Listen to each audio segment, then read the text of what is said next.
zusammen, ich möchte euch heute den zweistimmigen Kanon So klingt es in Moll vorstellen.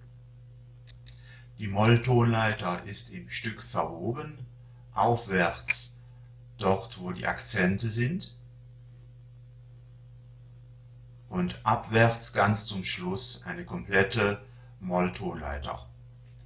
Zuerst singt die erste Stimme die zwei ersten Linien, wiederholt, und bei der Wiederholung kommt die zweite Stimme hinzu nach 2 Takten. Hört euch jetzt einmal den kompletten Kanon einmal an.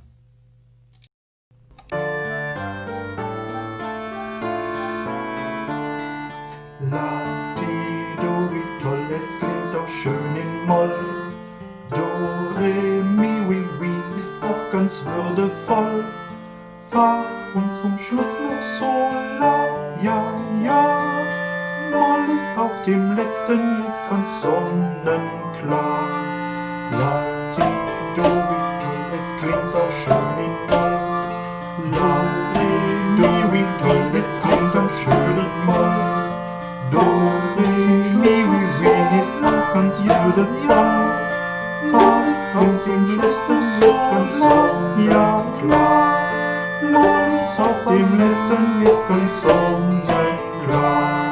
La, so, fa, mi, re, do, ti, la.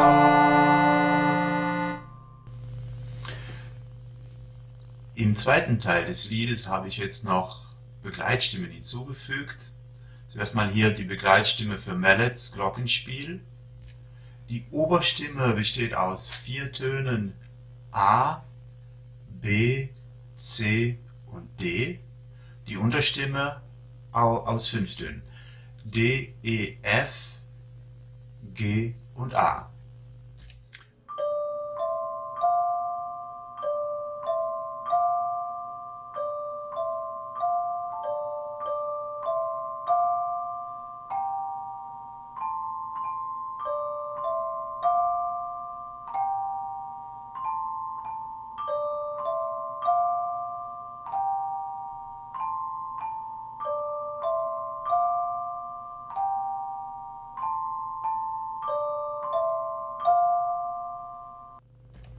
Außerdem ist noch eine Boommakers-Stimme hinzugekommen.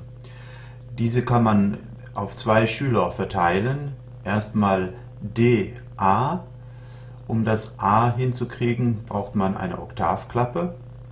Und G und A. Natürlich können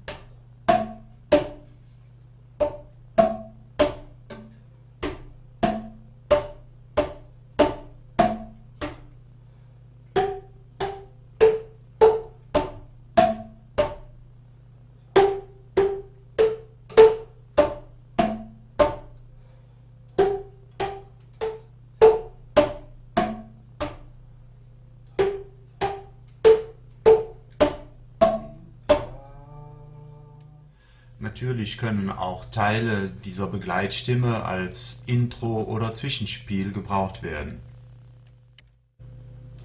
Viel Spaß mit dem Kanon So klingt es in Moll.